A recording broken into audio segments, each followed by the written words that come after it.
Hola, muy buen día, muy buena tarde, muy buena noche, cualquiera que sea el horario en el cual estás viendo esta predicación. Bienvenido a este nuevo tiempo con Dios. Y bueno, vamos a empezar orando, pidiéndole al Señor que nos hable, que hable a nuestro corazón, que hable a nuestras vidas y que sea Él tocando nuestras vidas en el día de hoy. Allí donde estás, por favor, cierra tus ojos, vamos a orar. Amado Padre, Señor, hoy te damos gracias, Padre, por tu presencia. Gracias, Señor, porque tú eres bueno, Señor. Gracias por tu misericordia, Padre. Gracias, Señor, porque has venido a nuestras vidas, Señor, a redimirnos, a derramar de tu amor, Señor. Padre, a colocar, Dios, de tu presencia sobre nosotros, a derramar de tu perdón, Señor. Gracias, Padre, porque aunque nuestro final, Señor, merecía un castigo, merecía, Señor, una acusación, Señor, merecía un destino, Señor, que no era bueno, Padre, tú, Jesucristo, viniste a nuestras vidas para transformar ese final, para cambiar ese final y que nuestro futuro y nuestra esperanza estuviera en ti, Señor. Gracias a ti, Dios, podemos tener la esperanza de una salvación. Podemos tener la esperanza, Señor, de una vida eterna contigo, de una vida nueva, Señor. Gracias, Padre, porque aunque sabemos, Señor, que pecamos, Dios mío, y aunque sabemos que hemos tenido una vida pasada, Señor, tú has venido a darnos una nueva oportunidad, un nuevo chance, Señor. Un nuevo día, un nuevo amanecer a nuestras vidas, Dios. Y hoy queremos darte gracias, Padre. Hoy queremos honrarte por ello, Señor. Y queremos pedirte, Padre, que tu presencia sea estando con nosotros, Dios. Gracias, amado Padre. En el nombre de Cristo Jesús. Amén y amén. Bueno, para hoy la charla se llama Ocupando un trono equivocado. Ocupando un trono equivocado. Y hay varios factores que vemos dentro de un juicio. En un juicio hay varios entes, hay varias personas que desempeñan diferentes funciones. Está, por ejemplo, el policía, que es la persona que está velando por la seguridad de la víctima, velando por la seguridad del juez, velando por la seguridad incluso del acusado. Están los testigos, están los abogados, está el presunto culpable, está varias personas que pueden entrar a ese lugar, está el juez, y hay varias personas que tienen que ver con todo lo que tiene que ver con este juicio. Pero hoy vamos a entrar a ver solo la parte del juez, de la persona que está en el trono, que está en esa silla, y vamos a ver la parte del acusado, la persona a la cual se está llevando a juicio. Nos vamos a centrar en el día de hoy en estos dos escenarios. El escenario de la persona que está siendo acusada, de la persona que por un error o por una acción que tuvo, tiene que presentarse ante ese jurado para responder por sus actos, por lo que hizo. Y la persona que es juez, que es la persona que viene el acusado, que ve los cargos y dictamina un juicio, si es culpable o es inocente.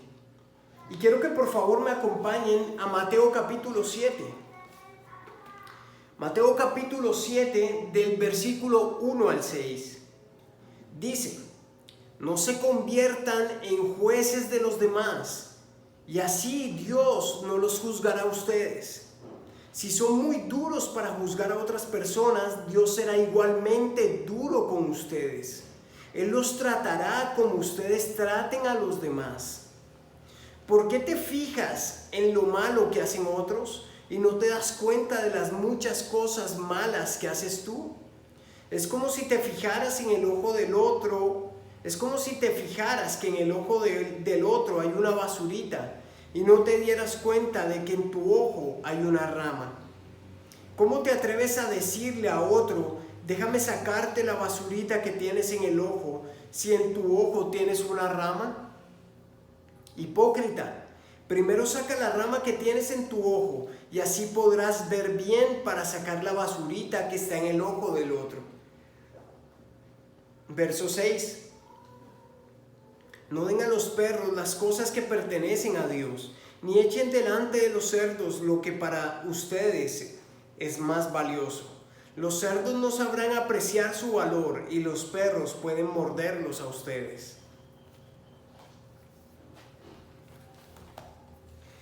Mateo capítulo 7, vemos cómo se implementan y cómo pasa este escenario del juez y del acusado. Y el primer punto es, no somos llamados a ser jueces. No somos llamados a ser jueces. Y mira, el versículo 1 dice, no se conviertan en jueces de los demás. Y así Dios no los juzgará a ustedes. El primer punto y lo que tenemos que tener como principio, como el pilar de nuestras vidas, es que Dios a nosotros no nos llamó a ser jueces de los demás. Dios a ti y a mí no nos ha llamado para que estemos viendo qué es lo que hace la otra persona para entrar a juzgarlo, para entrar a decir debe hacer esto o no debe hacer esto. Dios a nosotros no nos llamó a ser jueces y a veces ocupamos lugares que no nos pertenecen y uno de ellos es ser juez. Dios a ninguno de nosotros nos llamó a ser jueces, a juzgar a los demás. Pero vuelvo y repito, a veces, muchas de las veces que estamos en nuestro diario vivir, nos gusta ocupar ese lugar de trono, ese lugar donde yo me puedo sentar a mirar qué es lo que hacen los demás y donde yo me puedo sentar a dictaminar un juicio. Un juicio es cuando yo entro y digo, lo que está haciendo tal persona está mal. Lo que está haciendo esta persona no lo está haciendo de la manera correcta. Cuando yo entro a dar un juicio sobre alguien, esta persona es mala porque hace esto. Y muchas veces, la mayoría de las veces nos sentamos a dar juicios acerca de lo que vemos de las demás personas, acerca de lo que escuchamos de las demás personas. Y algo que Dios quiere que entendamos es que Dios a nosotros no nos ha llamado a ser jueces. No nos ha llamado, y el llamado que Dios nos hace específicamente no es a ver y a ponernos sobre jueces de los demás, sino por el contrario, a entender que hemos sido personas que un día quizá hemos pasado por esa silla de acusación, que es más lo que tenemos que pedir misericordia, amor y bondad y piedad de parte de Dios, que lo que tenemos que entrar a mirar y a juzgar a los demás. El juez tiene la providencia de declarar a una persona inocente o culpable. Hace parte de lo que él tiene que hacer, hace parte de su función. En este caso, la persona que juzga recoge las pruebas de parte del ente defensor, de parte de la parte acusadora. Recoge las pruebas, mira todas las pruebas y conforme a lo que él ve según las pruebas, da un dictamen de inocencia o de culpabilidad. Esa es la función del juez. Eso es lo que tiene que hacer el juez. Pero cuando nosotros nos sentamos equivocadamente en la silla del juez, empezamos a lo que vemos, empezamos a juzgarlo. A lo que escuchamos, empezamos a juzgarlo. y empezamos a emitir juicios sobre las demás personas. Y empezamos a decir, no, es que fulanito es malo porque es un borracho, es malo porque dice mentiras.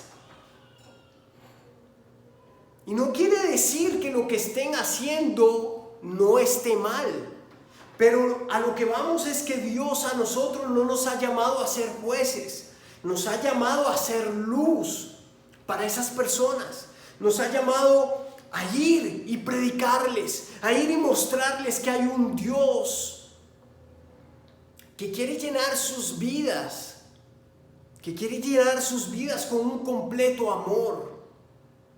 No nos ha llamado a caerles encima, a ser jueces de ellos, sino por el contrario, a traer el amor y a mostrar el amor de Dios para sus vidas. Dice allí, Dios no nos llamó a convertirnos en jueces, a dictar la culpa a los demás. Mira lo que dice el versículo. Versículo 1, no se conviertan en jueces de los demás. Si dice no se conviertan es porque la esencia de esa persona no es el ser juez. No se conviertan. Y si habla de no se conviertan es porque les está diciendo o nos está diciendo a nosotros mismos que no tomemos esa autoridad, que no nos convirtamos, no tomemos esa decisión personal nosotros mismos de ser jueces, porque no es el llamado al cual Dios nos ha llamado. Jesús no aplicó un veredicto negativo a cada pecador que se le acercaba. Si tú recuerdas, cada vez que se acercaba un pecador, Jesús no dictaba un veredicto, no dictaba un juicio, no decía, no, es que tú eres pecador, por tanto no puedo acercarme a ti, por tanto no puedo ir a tu casa, por tanto no puedo perdonarte, tú estás enfermo, esa enfermedad es por el pecado de tus padres.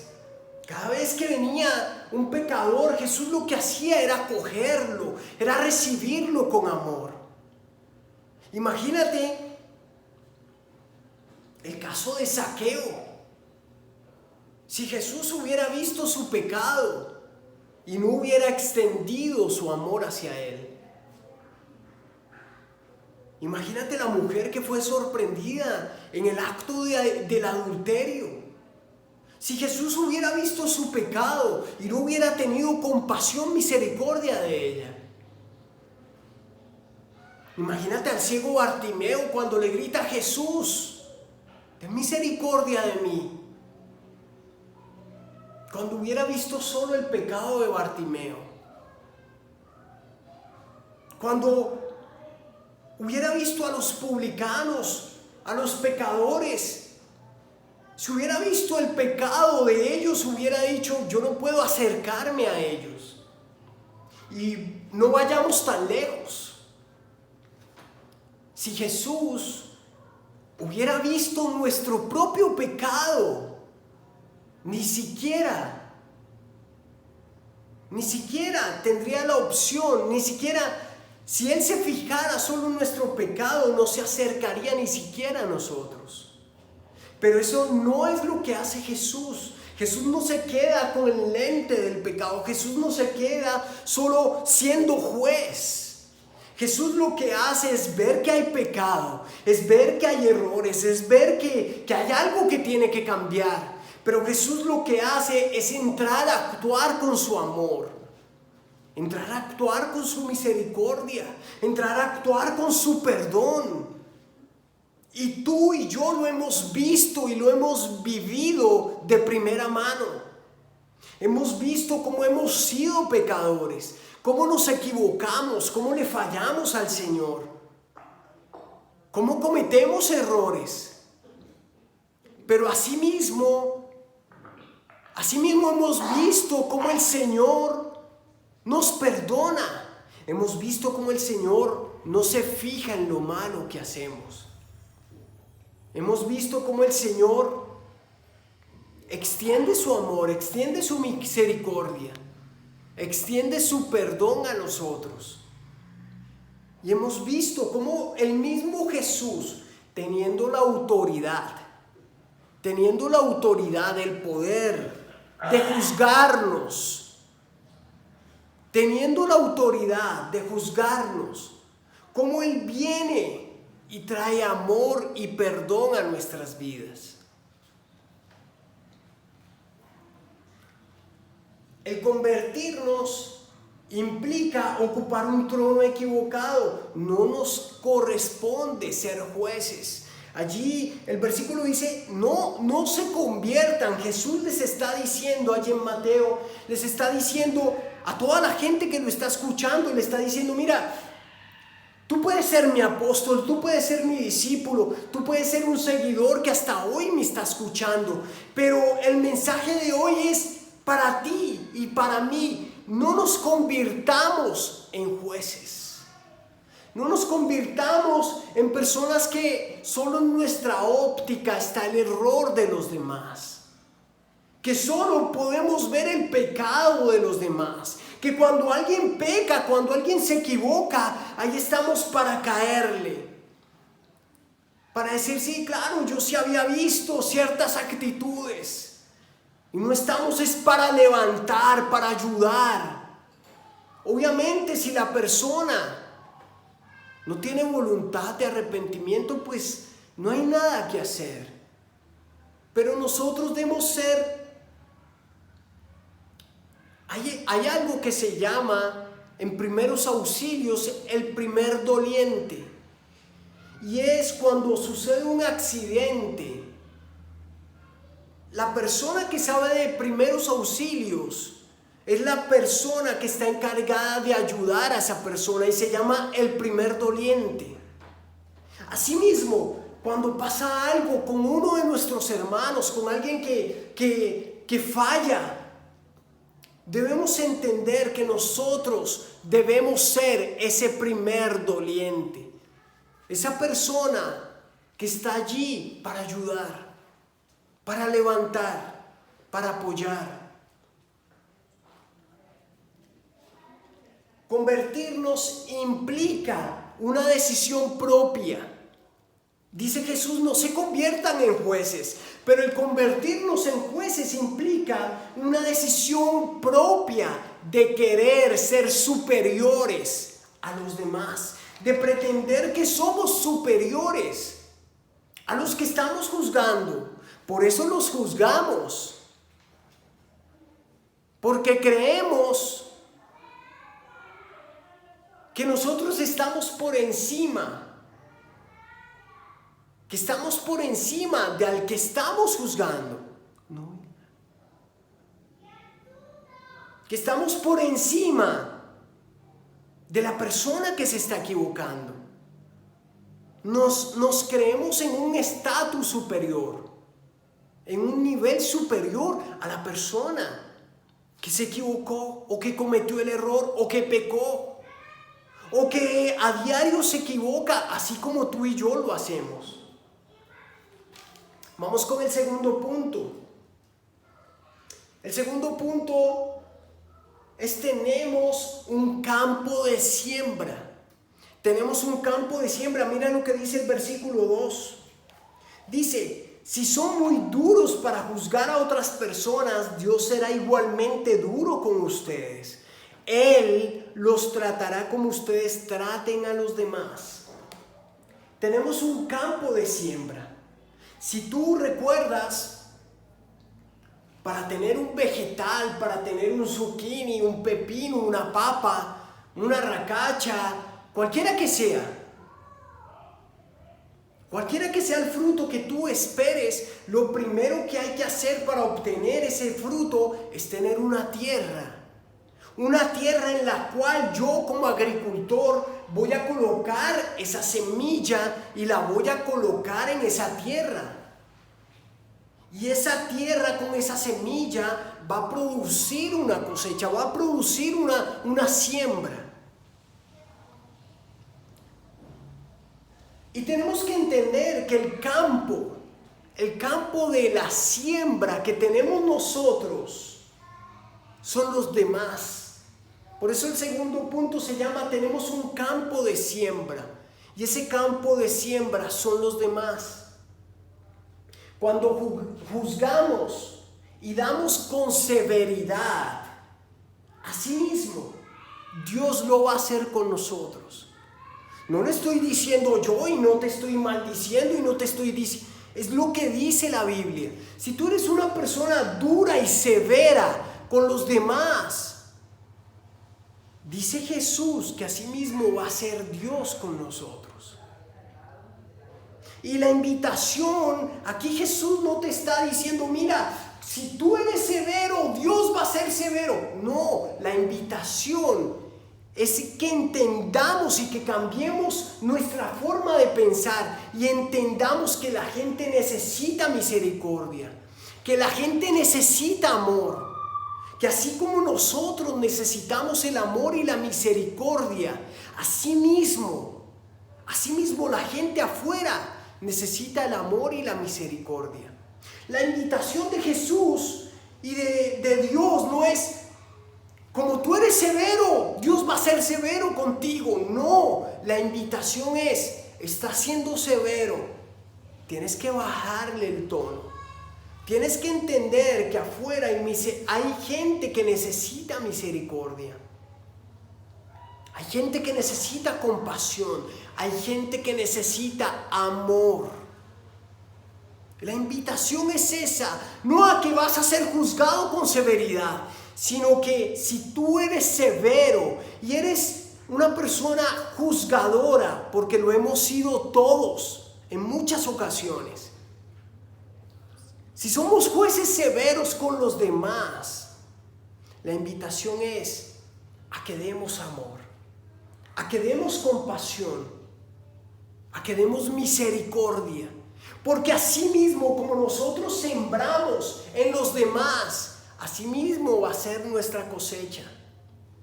Acuérdate, el campo de siembra que nosotros tenemos son los demás, son las personas que están afuera, son las personas con las cuales interactuamos, son nuestros hijos, nuestra familia, nuestros padres, nuestros hermanos. Ese es nuestro campo de siembra. Dice Mateo, allí mismo, Mateo, si quieres no lo busques, yo lo leo. Mateo capítulo 18, unos capítulos adelante. Mateo capítulo 18, verso 23 al 35, pon mucho cuidado a lo que dice aquí. En el reino de Dios sucede algo parecido a lo que cierta vez sucedió en un país. Dice: en el reino de Dios, el rey mandó llamar a sus empleados para que le informaran cómo andaban sus negocios y para que le pagaran todo lo que debían. Cuando comenzó a sacar cuentas, le llevaron a un empleado que le debía 60 millones de monedas de plata. Como el empleado no tenía dinero para pagar, el rey ordenó que lo vendieran como esclavo junto con su esposa y sus hijos, y que vendieran también todo lo que tenía. Así, con el dinero de esa venta, la deuda quedaría pagada. Pero el empleado se arrodilló delante del rey y le suplicó: Señor, denme usted un poco más de tiempo y le pagaré todo lo que le